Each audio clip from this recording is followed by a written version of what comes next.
What's going on, you guys? I wanted to make a live video today. It's my first live on the YouTubes, and I just wanted to give you some updates on the General Lee.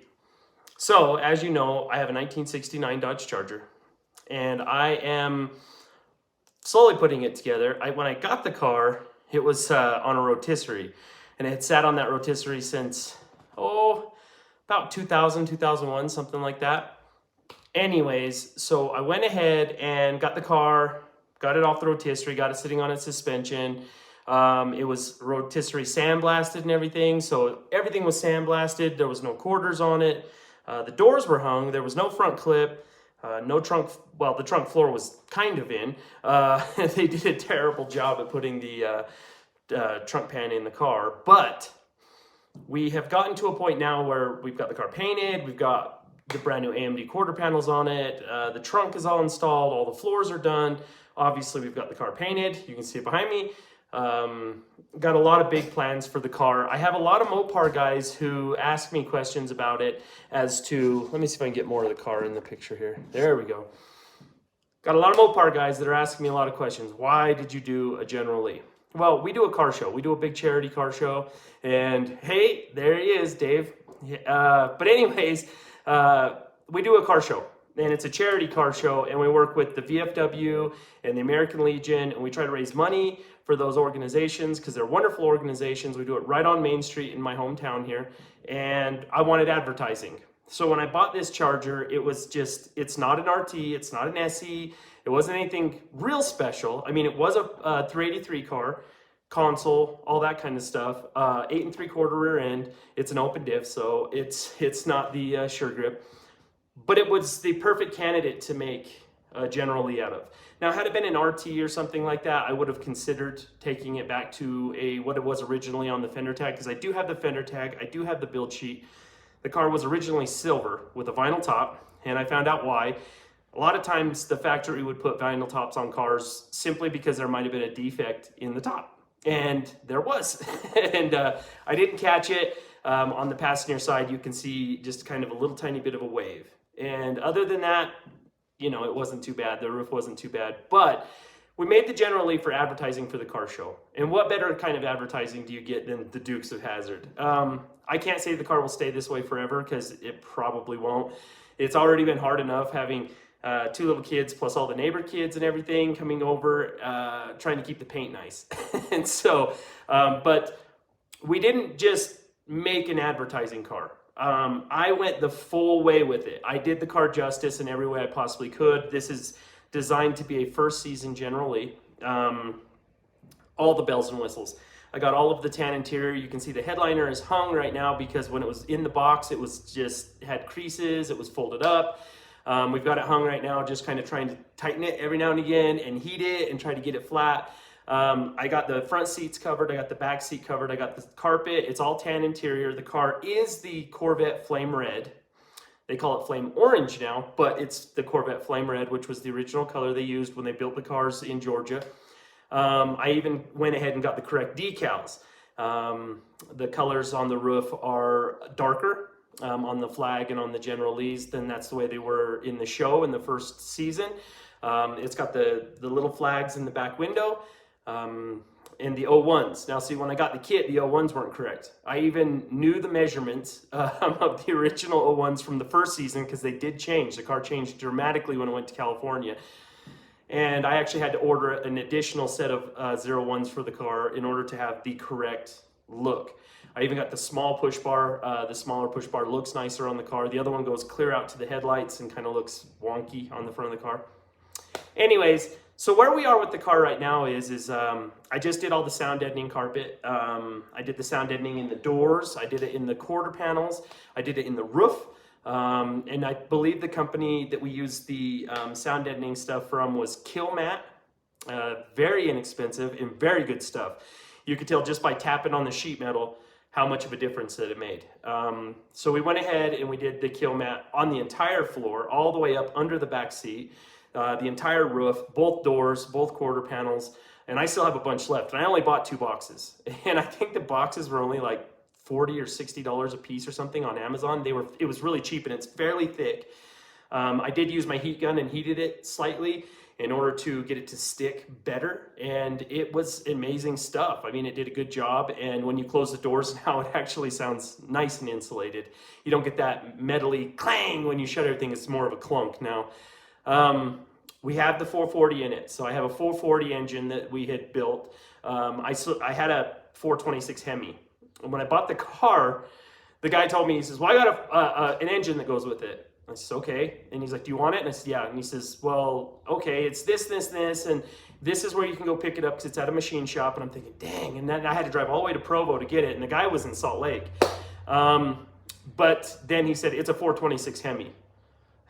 And so I was like, either this guy's not a car guy or he's just giving me the holy grail of engines. If you go back to my videos, that's exactly what it was. Aluminum heads, 426 Hemi. It had all the bells and whistles. It had, you know, all the pistons, everything. It was completely disassembled. I ended up selling that. The reason why, everyone that's a car guy would have loved to have it, but the Charger needed so much. It was a gutted shell when I bought it. The guy had tons of parts, but there was still a lot of stuff missing. The windshield, I didn't have a transmission for it at the time. There was a lot of things that I needed to get, including like the painless wiring harness and all that kind of stuff. So I sold the Hemi.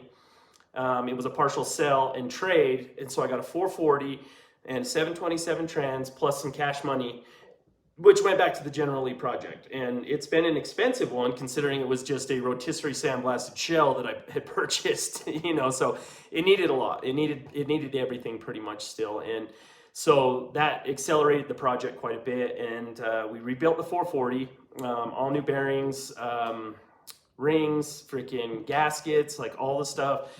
We have the engine installed now, backed up with the 727. I got a second one just because I do know I built a 70 Challenger. So if you go back and look, I built a 1970 Challenger RT 440 car originally, and I had nothing but problems with the 727 that came with it. So I have the one that's in the General Lee right now, and then I have another one sitting on the floor here. So if they have problems with this one, I'm just gonna take them both to a transmission shop and say, hey, build me one. You know, I can do it myself, but I'm doing this, and I've got another project for the channel. I'm not sure if I made a video on that yet because I haven't been the best at making videos. We've been really busy doing the car show, getting all the permits, getting all the insurance, getting all the stuff. So the thing about it is I've just been too busy, but now we're getting to a point where I can start making some videos. I bought a 1964 Chevy C10 pickup truck. It runs and drives. It's the original 6-cylinder in it. I do have a 2002 Suburban, and it has the LS, the 5.3. I'm gonna pull that engine and put it in the 64. I'm not an LS swap guy. I just wanna be able to use that truck because I do actually have a 2013 Chrysler 300 that has a Hemi in it. I contemplated putting it in there, but I had a 440, so you may as well just use the 440 for now. And so, you know, because if I was to do that type of swap on the General Lee, I want the 6.4 Hemi from the Scat Pack. And as well, if you go back through my videos, I've had all the variations of the new Challenger. I had the 6-cylinder, I had the 5.7, I had the Scat Pack, and then I also had the Hellcat. Out of all three of them, the best one for, you know, power at hand, drivability, fuel mileage and everything was definitely the Scat Pack, hands down. The Hellcat was stupid fun. Everyone should have a Hellcat. You should at least experience it once in your life. But it just would have been a little too radical for what I wanted. I want an engine I can drop in it and head to Vegas. Go show Chris Birdsong. You know, I want something I can drive around my home state in and everything. And I think that 6.4 will be the best thing. And I think that's the future for this car. But for right now, the 440, you know, it's a wonderful engine. I've had lots of 440s in trucks and cars. I had one in that 70 Challenger. It's just a great sounding, great running engine. Terrible on gas, but you know, you're not going to get that sound anywhere else. So, so right now, I did get the seats recovered, and that was easy. That's one of my favorite parts, is doing interior stuff. It's a lot of reward for not as much work, like body work, for instance. I think I spent 6 months doing the body work myself. I did have some people come help every now and again, but you know, planers, sanders, freaking blocks. It took a long time to get everything to line up properly. And that was with good AMD sheet metal and everything too. Not everything's gonna fit 100% the first time, especially when you're trying to mix new with old. I had found in the driver door where the door jamb is, where the door latches to, they had put probably 8 to 10 shims behind that, and they were factory. It's just to get the door to fit right. And by the time I got done, I was actually able to take most of those out of there. I think it only has like 2 shims behind it now, so that the door closes nice. I did do new front fenders. They were just both so rotten. And in the 70s, they did some shady stuff where they went ahead and, they brazed. So they took like a coat hanger, I assume, and just kind of brazed in a bunch of sheet metal, and it just warped it all to heck. And then they just covered it with Bondo because, hey, it's fixed, and it looks nice. But they didn't have the technology we do now. So, you still got to give them credit because it probably saved the car. Because if it had just a bunch of big holes in it, then it probably would have rotted away very quickly. I did do 2 new inner fender wells. The car didn't necessarily need those, but they were cheap enough and they're an easy enough thing to do that it made it totally worth it to do. But so moving forward with this, I'm going to go ahead and lay the wiring harness in. I don't know that I'm going to do the wiring right away. But I want to put the wiring harness in so that when I put the carpet in and everything, I'm covering stuff and I'm not going back on my work.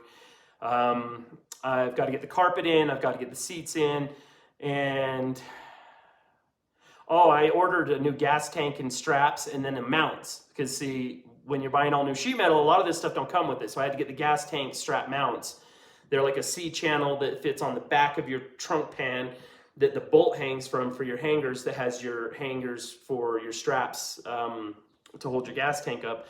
I got all that installed, and then I was waiting on my fuel sending unit. So if any of you are building a charger, you might want to try to get one of those, even if you're not that far along, because pretty much everybody in the United States was sold out. I had to buy one off of eBay, and it was because a guy bought one and then sold the project, and he actually had one, so I ended up getting that yesterday. So I just got to pull the gas tank back out, put the sending unit in. Another thing I don't have is the fuel filler neck. I got one with the car, but it's totally not right. So I'm either gonna make something or find somebody who has one, which is really hard for me out here in Wyoming because you can't get them on the internet. Nobody has them in stock. Nobody's shipping them out. And then when you call the people who have them, they don't know when they're going to send them out. So it's a fairly simple design. So, I mean, I could probably fabricate something, but I'd really rather not. But, I got to do what I got to do because our car show is on July 23rd. So everything that's got to be done with this particular car, including installing the front and back windows, getting all the interior installed, getting all that stuff done, I'm going to be done by July 23rd. At least enough to get the car to start and go down there to advertise for the car show. That's the same with the Chevy. So I'm working on 2 projects right now. So I'm going to probably be putting out a ton of content between the 2 because I want to have the 64 Chevy ready for parades and another charity car show that's happening just before mine. I think that's on June 18th. Anyway, we made some big stickers. We're just going to make it almost just like the truck. We're going to make it almost like a parts runner truck for a hot rod shop that just says like the Evanston Car Show on the side. We have a cool logo. We're going to put that on the side of the truck, use it for the parades, use it for advertising, and the General Lee will be on Main Street here in Evanston on July 23rd, hopefully with Roscoe's cop car. I'm one guy, and if any of you are fabricators, builders, or anything like that, I have a hard time trusting people to take over certain aspects of my work because I know what direction I'm going. I'm not exactly sure they do. So I'm for sure the General Lee will be there. I'm for sure the truck will be there. I'm still working on the Roscoe cop car. It ran and drove already. It needed a fuel sending unit because the neck had snapped off it and it was all plugged. Completely full of bad gas. I mean, it saved the gas tank. I don't know. But what do you do with 20 gallons of bad gas? I mean, I even tried to burn some of it, and that was a big no-go. I mean, that was just the biggest, craziest fire. But long story short, we did get it emptied. We did get some new gas put in it. I got to just do a fuel sending unit on that and find the light bar, the cop light bar, because the decals were cheap. And so that might be a next year thing. But I am going to steal some parts off of it. So I'm going to do some swapperino on the cars because my car originally came with front disc brakes. They got robbed at some point. So this car has drum brakes that are just on the car. It helps me roll it around, I guess. But you could tell they're not the ones for the car. You can tell that somebody swapped them out to, you know, make a disc brake conversion on whatever car that they were doing. But I'm probably going to steal the disc brakes off of the Roscoe cop car and put the drums on him, because I don't care about Roscoe's cop car. I care about the Charger. And I want the Charger to be near perfect, since it's basically a brand new car. The only original sheet metal on this whole entire car is the doors, the roof skin, and the trunk lid. That's about it, other than the inner structure. But I mean, I had to cut a bunch of that apart and fix it too. So I don't know. Since it's all new, I may as well go with all the good stuff. I was going to order the front disc brake conversion kit for it, but budget and time did not allow me to do so, and I'm running out of time at this point even. So guys, we got a big thing going on here. I'm going to start making some more videos, start posting some more stuff up. I'll probably post a video just after my live here and go ahead and show you the keel mat and show you what it looks like, how it came, how easy it was to install on the car, kind of show you the seats and everything that were recovered. And on a nicer day, it's Wyoming, so one day it'll be 40, 50 degrees outside, and then the next day it'll be 2. So today is one of those days. It's pretty chilly. And so I'll do a video on the truck when we go into it. I've got to put some lug nut studs on the front wheel, and that's probably where that'll start and kick off with the truck build.